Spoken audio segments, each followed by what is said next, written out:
right. Okay. Well, I don't know who decided this, but apparently I am your closing act, so I do apologize. But I guess on the upside, it sounds like there's a party going on out here. We can go crash afterwards. So there we go. So we're at our closing point here. So again, you're probably maybe local and your commute isn't that far, or you're like me and very passionate about Tier 1 member enrollment rules, re-enrollment rules, and the benefits. So that's what I'll be going over today. Huh? Tier 3, sorry. See, it's the end of the day. Thank you, Stephen. Or Scott. See, I'm even screwing up your name, Scott. Dang. I thought I had it all prepared.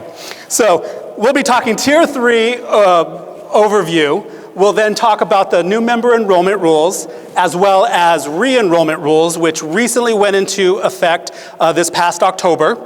So we'll talk a little bit about that. And then I'll do a quick little Tier 3 benefit structure, because I can't go into all the nuances there in 30 minutes. It's high level, and as Harold talked about, we're working to get more structured workshops where we do deeper dives on things like benefits and things of that sort. So I'm not going to go into all the details there, but just give a little high level overview.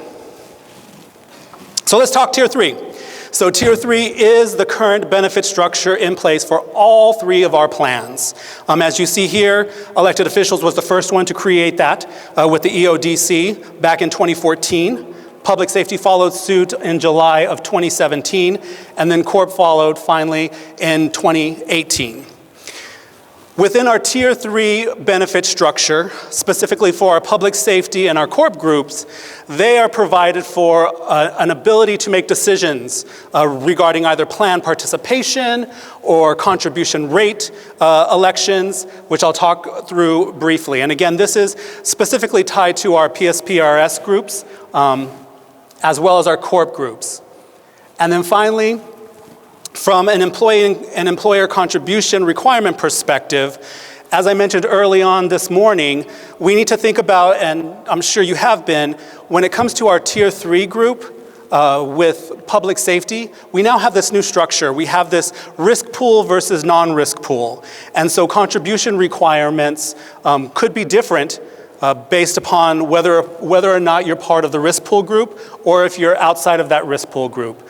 And within that structure, the contribution, employer contribution, is kind of a split 50-50 type of cost for the normal pension benefit.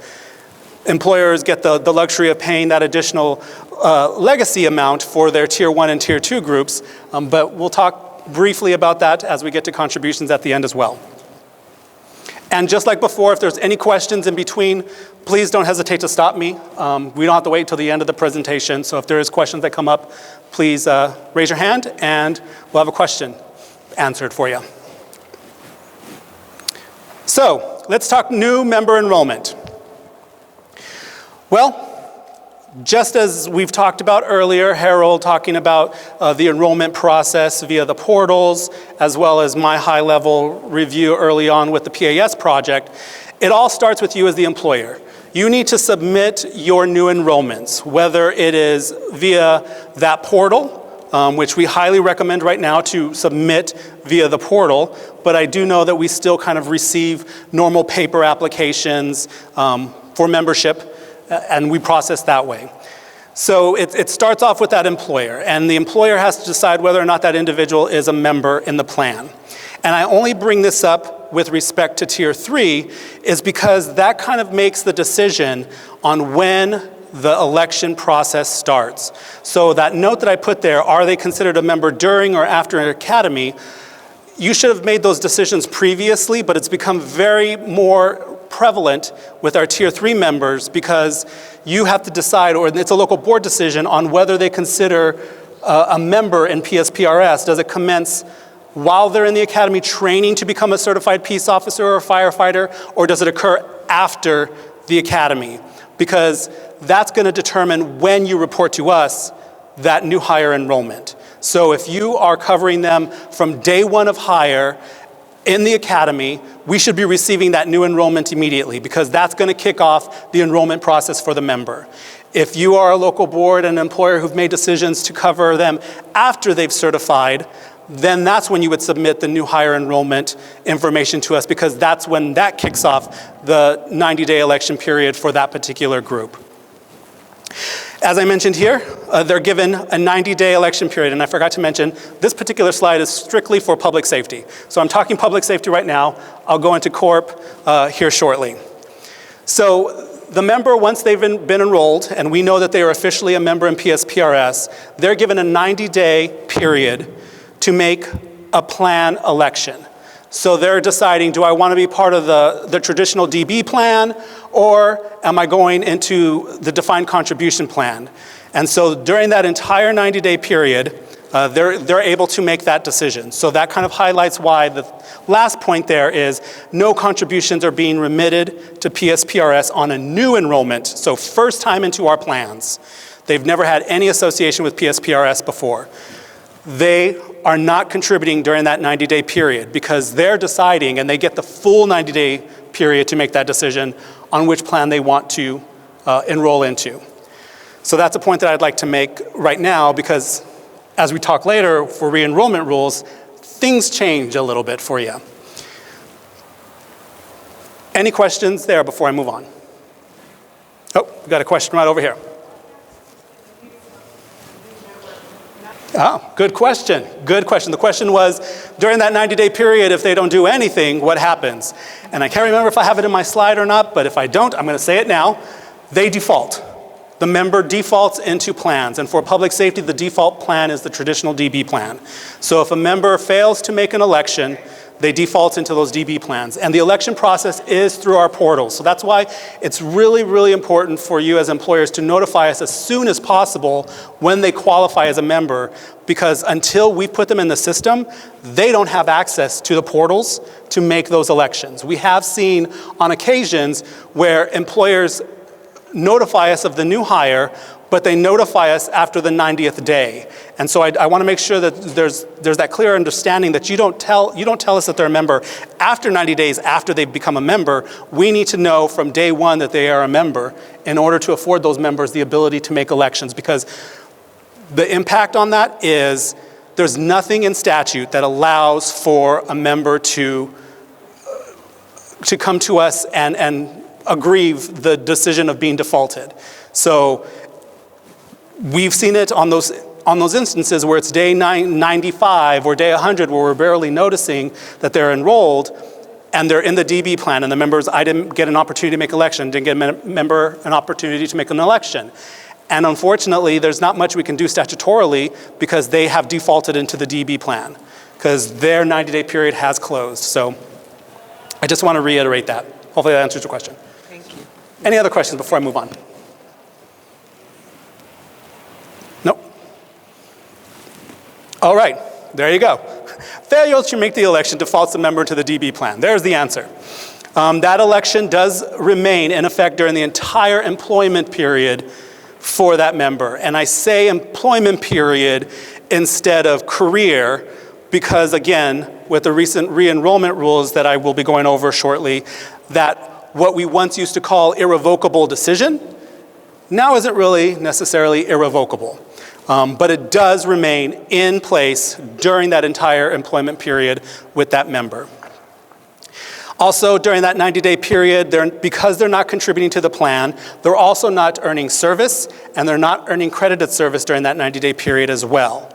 So that's something that members need to understand during that time frame, that they're not earning service in any plan because they're not enrolled into any particular plan at that point. Contributions do begin on the 91st day, and they begin on the 91st day in the pay period that 91st day occurs. So that's another important thing to think about, because if that 91st day still occurs in the middle of a pay period, our system and we at PSPRS are still going to be expecting contribution for that pay period. Whether you all as policy or process do contribution against the entire payroll or prorate from the point of the 91st day forward. We kind of let you as the employer set that process, but what we can tell you is we expect contribution within that payroll that includes the 91st day. With the DC plan, as you can see here, members are making elections regarding their DC rate, not necessarily plan. So default rate for DC is 7%, but they can go above that. 9%, I'm getting my plans confused again. 9% public safety, or they can go above 9% up to the IRS limits.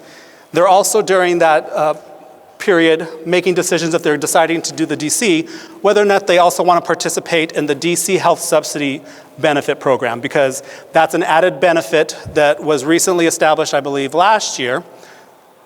Last year, I believe so. So much legislative changes over the last few years, I can't remember when they went into effect, but I believe it was last year, that they can also get this DC health subsidy benefit, but it's a contribution requirement on them as well as the employer if they decide to do that. And then that final point, right now, we have it's a manual process of notification to employers. Our call center team on a weekly basis are sending out notices to all of our employers on those members whose election periods have ended, what plan they've elected, what rate they've elected, so that contributions can be established within the payroll systems and properly reported to PSPRS. Questions? Got a question over here. Close. I stayed nearby. Just clarity, so on the 91st day, I become eligible, regardless of what I picked or if I defaulted. That 91st day happens to be, let's just say, 3 days left for that pay period. Am I prorating for those 3 days? That's, like I said, that's left to you as an employer to make that decision on how you want to do that. Yeah. All that we would expect is to see a contribution of some sort in that pay period. So yes, if that you expect it, that means I'm prorating it, right? Because I can't give you backwards if he or she wasn't eligible. True. Okay, and if I don't give it to you, then they don't get service credit. Right. Okay, thanks. Don't like the answer though. Any other questions? Nope. All right. So here's just a quick slide to kind of show that decision point for a member for PSPRS, and this is put up specifically because we have employers who contribute to Social Security versus employers who don't contribute to Social Security.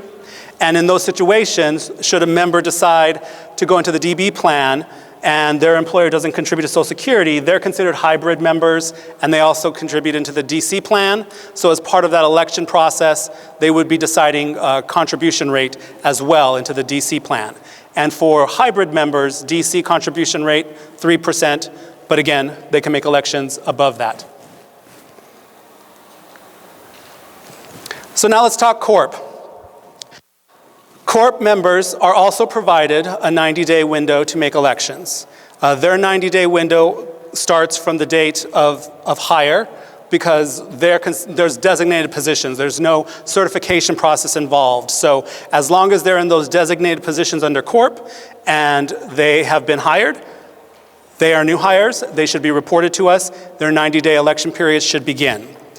Depending on whether you are an AOC employer who hires probation surveillance officers and juvenile detention officers, that group is a little bit different because you have a segment, probation and surveillance officers, who get plan elections, both DB or DC, whereas their juvenile detention group are only making rate elections in the DC plan because they're only in the DC plan. For all other Corp employers, county detention, Department of Corrections, Department of Juvenile Corrections, they're automatically in the DC plan now. And so they are only making elections on their rates. And just like in public safety, contributions are not expected during that election period. So what happens in terms of failures to make elections with this group? Well, if they're the AOC, probation surveillance group, their defaults are going to be in the DB plan. If for all other Corp employers, the default is the default DC rate, which is at 7%. If a member is enrolling in the DC plan, just like in public safety, they're selecting contribution rate. So base 7%, they can go as low as 5%, or they can go as high as the IRS limit. They also are making elections on whether or not they want to participate in that health subsidy program. And just like with public safety, that election, whether defaulted or affirmedly made, remains during that entire employment period. For elected officials, just really quick, there's no election process for them. They're Tier 3, they're automatically in the EODC. They are contributing into the plan at 8%. And then the only thing I would make note about that is with EORP, when you have a new elected official, there's kind of sometimes a coordination with our office and ASRS, because there's provisions in place around if they have eligibility to participate in ASRS and they don't make that election to do so, that doesn't necessarily afford them the ability to go in the DC. Because those members, usually it's those members who are retired out of ASRS. Well, under ASRS, they can shut their retirement off and start contributing again. So that's why there has to be a little bit of a coordination between our office, ASRS, to kind of decide where are they going to be enrolled into and what's the requirement in terms of DC participation versus ASRS participation. Like I said, no 90-day election here. They're automatically in the EODC if truly they're eligible to go into the EODC. And contributions begin as of date of hire moving forward at 8%. Questions on new hire enrollment rules before I pivot over into re-enrollment rules? Nope. Okay. So new re-enrollment rules. As I mentioned, this last October, we put into place, based upon legislation, new re-enrollment rules. And this is only applicable to our public safety and our corp employers and members. So as I mentioned before, previous to this, decisions were made irrevocably. Like once you made the decision, you defaulted, whatever, it remained. Whether you stayed with that employer, you moved to another employer, you terminated, left for a while, then came back, those elections always remained in place.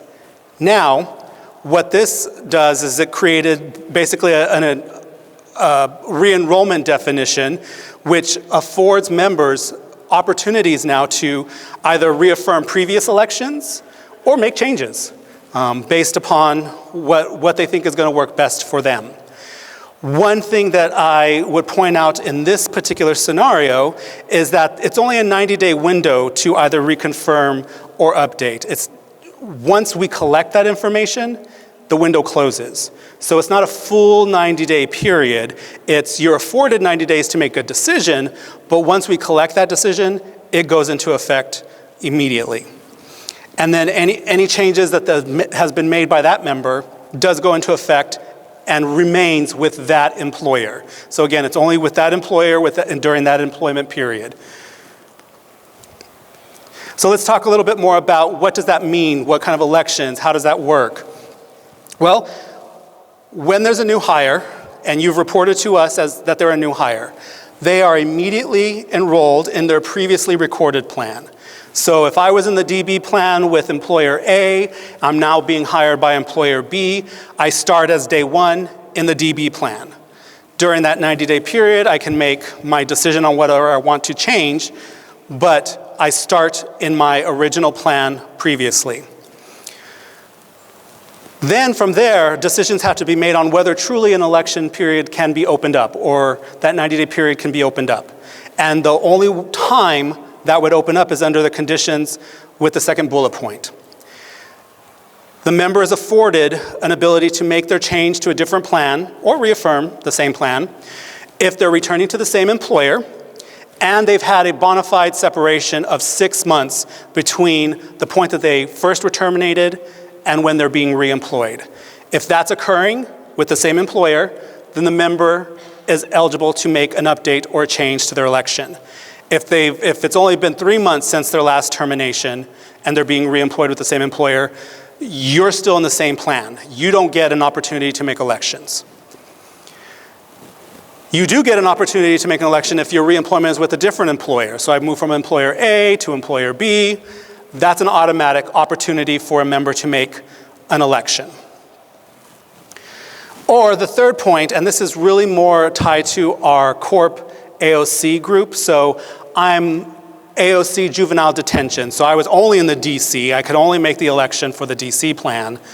I'm now moving to probation surveillance. It's a new position that has new plan options that weren't previously afforded to me. I'm given 90-day period to make my elections. So that's the other area that would come into play as well for elections. Any questions on that before I move into a little bit more detail there? Nope. Okay, so as I mentioned, a 90-day window is given to the member to reconfirm. It is a one-time opportunity that closes upon their confirmation of the election. So that 90-day period could be sooner. So if a member makes their election on day 10, that's their new election going forward.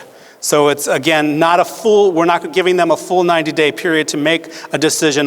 Today I want to be DB, tomorrow I want to be DC, I want to go back and go DB. They don't get that opportunity. That happened during their new hire process. What we're only doing here is validating, do you want to stay in your DB plan or do you want to move into the DC? And once they've confirmed that with us, that period closes. What happens during this enrollment period? Okay, question.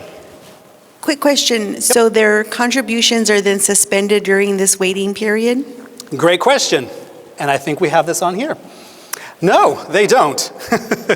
Question was whether or not contributions suspend during this period. They do not. That's why in the system they enroll automatically into their previous plan. And once they enroll into their previous plan, the expectation is contributions continue. So they previously had the DB election. They start day one, DB contributions are required until such time that they are affirmed to continue or they decide to move into the DC plan. So contributions continue during this entire period. So that also means that the member is also still earning service and credited service during this period of time as well. So that's the other nuance and difference in the re-enrollment period.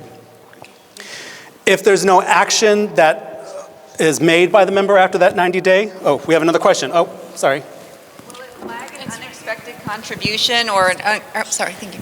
Will it flag an unexpected contribution or contribution rate if it's run during a payroll and that date happens the notification comes after the fact? So for example, if you're pushing through the contributions 4 days after your payroll is run, but somewhere in there the rate change came through and the call center notification came through, are we going to get that unexpected or incorrect notification? I would probably say anticipate that if there's that timing issue, that you may get that. And then when that occurs, obviously our team is always willing to help make sure that those contributions get properly reported and input to the system. So I'm not going to say no because anything can happen. But based on timing, that's a possibility. It's definitely a possibility because you bring up a good point, and I think I might have a slide on it, but I'll talk about it now. How this works is once the member makes the election, and let's say they do decide to change, I'm DB, I'm now going to the DC, what the expectation is and what's going to happen is their enrollment in the new plan becomes effective the beginning of the pay period that starts following the election period. So if, let's say your pay period ends this Friday, we collected election today on the member. The expectation is next payroll, starting at next payroll, their contributions are going to be reflective of the new election that's been made. So that's why I said you might encounter that issue. Any other questions? Nope. Okay. I think probably am beating a dead horse when I say this. Any changes in effect remain during that employment with the employer. And I keep on saying that because, again, this is a different process than what we've talked about over the last several years around elections. But I just want to reemphasize that election stays in effect during that entire employment period and employment period only. Something happens after that, they get reemployed, et cetera, then we have to apply these rules to figure out whether or not elections happen. Had a question over here. How those changes affect their future pension? Like having a DB plan and then changing to a DC plan? Those are great questions, and those are ones that we continue to talk about internally as a team. And it will have an effect because they're two separate buckets and two separate plans. So we cannot say that, okay, let's say they were in the DC plan previously for 5 years, and now they made the election to be in the DB plan. That 5 years is with the DC plan. You're now starting almost day one in the DB plan. However, we are exploring opportunities in which a member could potentially make redemptions and do service purchases of that previous DC time into their DB plan to, account for that previous time. But it's not all running concurrently. So it's not like 5 years at DC gets added to 5 years in DB. It's you selected DB now, you're starting a new plan, and your service and credit begins at that point. Okay, Make thank sense? you. Yeah. Great question. Anything else? Nope. So I want to make sure I'm honoring time here for everyone. So now Tier 3 benefits. Again, going to go through this really high level, not going to go into the nuances of eligibility, calculations, et cetera, because that's for our more in-depth workshops. But I do want to kind of highlight what's the difference, like what are the different benefits that are being offered when someone's in the DB versus a DC plan. Well, DB is traditional DB. We've talked about it all day today. It's a lifetime pension. It's a pension calculated on service, on credit, on salary that's being earned. The contributions for that plan do change year after year. So in our Tier 3 group, like I mentioned earlier, there's that whole risk pool versus non-risk pool. So it's a 50-50 split of the cost to participate in the plan. So contribution rates for our Tier 3 members do fluctuate. But as we also talked about earlier, we're trying, as a board, they decided that they don't want to, they're trying to, the stability of the plan, they don't want it to be too far crazy in terms of contributions, so they will set a specific contribution rate, and then that will be in effect for that particular fiscal year. But I do want to make that a note because it is in statute that it's a split cost for this plan. The DB plan also provides, just like the normal traditional pension, survivor benefits, disability benefits, the health insurance subsidy. They're also eligible to enroll in the health insurance plan that we offer through the Arizona State Retirement System, as Mark talked about earlier.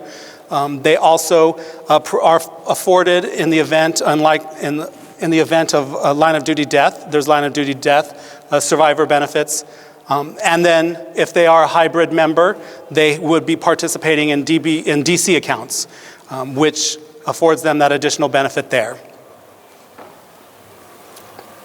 DC plans are just kind of that. They're defined contributions. So they're making decisions on their contribution rate, and they're also directing their future retirement account through the investments that are made available, the different funds that are made available with our DC vendor nationwide. They can self-direct those future retirement benefits.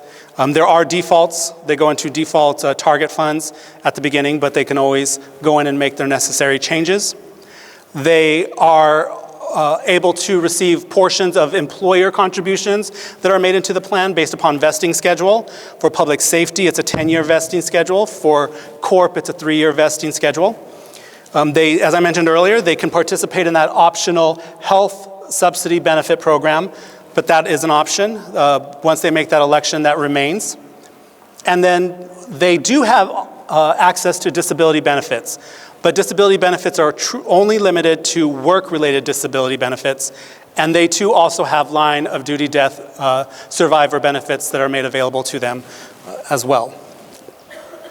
So that's public safety.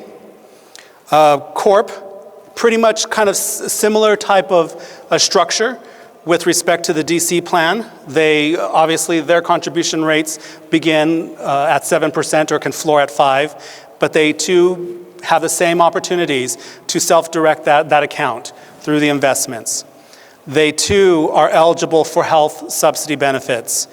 They also are afforded eligibility into the DC disability plan for work-related disabilities, and then line of duty death benefits are also made available to them as well.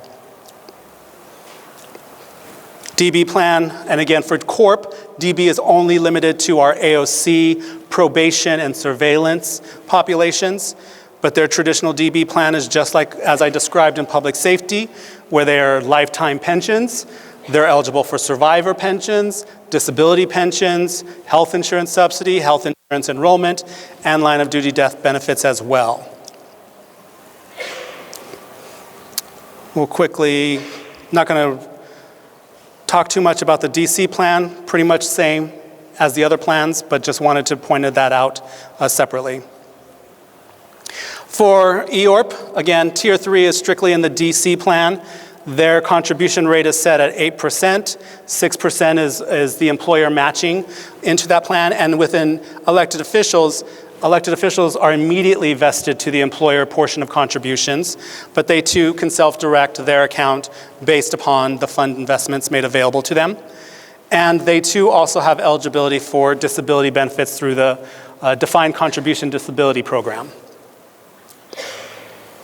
So with that said, I think I actually got us done a little earlier. So I will pause now for any other questions that you may have.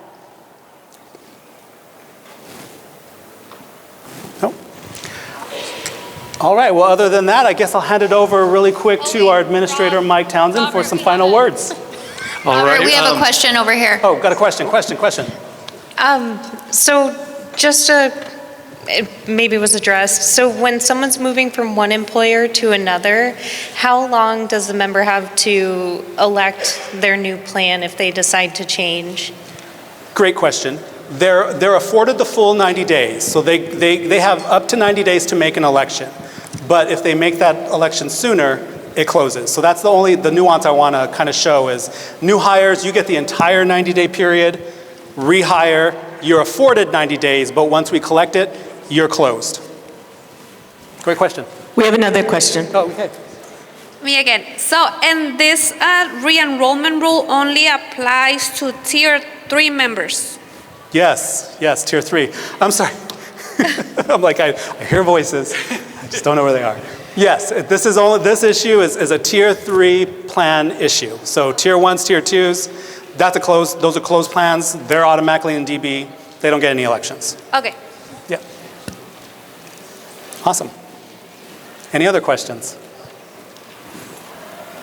All right, now back to Mr. Townsend. Now, okay, everybody, please. Robert, you can tell from the way he answers these questions, Robert is the guru of all benefits at PSPRS. Thank you, Robert.